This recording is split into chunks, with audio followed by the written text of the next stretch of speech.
Olá pessoas, eu sou o Arthur e agora que Homem-Aranha de Volta ao Lar já saiu nos cinemas, resolvi fazer um spoiler talk para comentar como que a narrativa do filme acaba aqui, meio que de certa forma, subvertendo o que a própria Marvel estabeleceu para os filmes de origem dos seus heróis.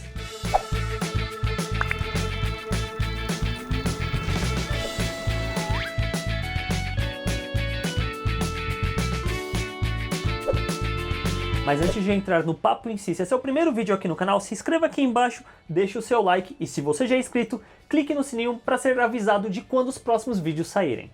Após eu rever o filme, eu reparei em uma coisa bem interessante. A trama desse De Volta ao Lar, ele meio que subverte a fórmula da Marvel em certo nível, porque paremos para pensar nos filmes de origem do próprio estúdio, sobretudo o primeiro Homem de Ferro, o primeiro Capitão América e recentemente o primeiro Doutor Estranho. Os três filmes seguem uma certa cartilha dentro dessa questão de origem do super-herói. O primeiro ponto é que o protagonista sofre alguma coisa. O Tony Stark é capturado, o Steve Rogers ele é franzino e o Strange ele sofre um acidente em que ele não pode mais exercer a sua profissão. O segundo ponto é que nesse processo eles acabam ganhando a habilidade que vai defini-los como herói. O Tony Stark consegue a armadura, o Rogers o soro do super soldado e o Strange a magia. O que acaba levando ao terceiro ponto que eu quero chegar, que o vilão é simplesmente uma cópia malvada do herói. No primeiro Homem de Ferro a gente tem o Monge de Ferro, no primeiro Capitão América a gente tem o Caveira Vermelha e no primeiro Doctor Strange a gente tem o Caecilius. E os três vilões são basicamente a versão malvada do herói que tem algum plano maligno para acabar com o mundo ou alguma coisa do tipo. De Volta ao Lar, de certa forma, ignora esses pontos para contar a sua própria história. Não vai ter um conflito que vai ser seguido de um poder adquirido, que vai ser seguido do confronto contra um vilão que é a sua cópia, só que malvada, que está tendo alguma ameaça global. Não vai ter nada disso. É um filme que já pega um Homem-Aranha definido, um Peter Parker que já tem o seu poder, não vai ter, com grandes poderes vem grandes responsabilidades, não vai ter a aranha picando ele adquirindo o poder. Isso é citado en passant ao longo do filme. E a partir dessas escolhas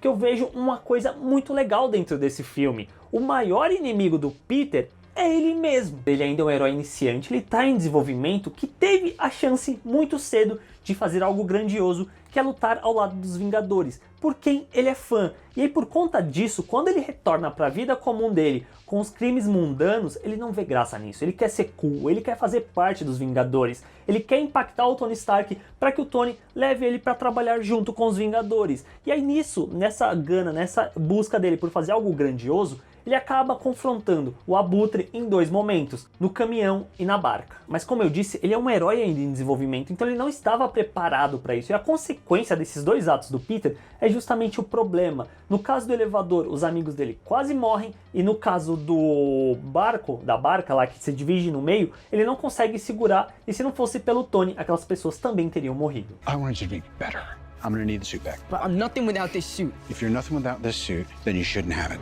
E o causador, o responsável por isso, é justamente o Peter. Nessa gana dele de querer fazer algo grandioso, algo incrível, para o qual ele ainda não está treinado, não está preparado, ele acaba sendo o causador dos problemas que ele mesmo tenta resolver. Na primeira vez ele consegue e na segunda não. E eu acho isso muito bacana, porque não é por causa de um maligno vilão, de um plano mirabolante, não.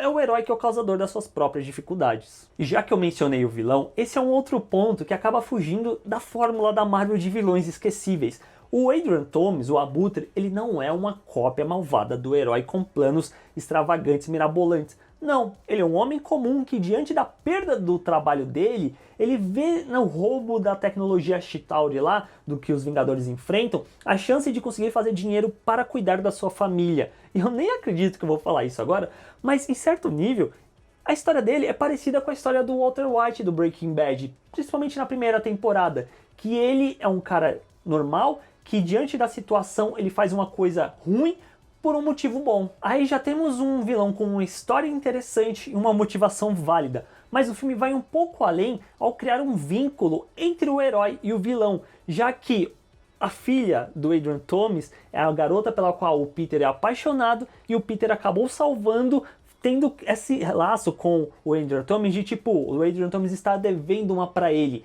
E isso é reforçado ainda mais no final do filme, quando o Peter salva ele de morrer, e aí cria ainda mais esse vínculo, fica ainda mais estreito, essa questão de honra, e ainda acima disso, tipo, eu estou te devendo por você ter me salvado, você ter salvado minha filha. E isso eu acho algo bem bacana, que você estreita essa relação do herói e o vilão, que é uma coisa que os filmes da Marvel não fazem em nenhum momento, onde cada filme tem um vilão novo, e esse vilão é extremamente descartável. Ao você criar isso e você mostrar na cena pós-créditos que o Adrian Thomas não vai falar pro Escorpião qual que é a identidade do Homem-Aranha, quem está por baixo daquela máscara, você cria elementos que podem voltar em outros filmes e tornar todo esse universo ainda mais profundo e legal. I want you to understand.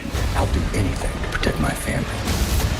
E é isso, o que você achou? Você concorda? Você discorda de mim? Deixa aqui embaixo nos comentários. A grande graça de eu fazer esses vídeos sobre Spoiler Talk é saber a opinião de vocês que estão aí desse lado assistindo ao vídeo.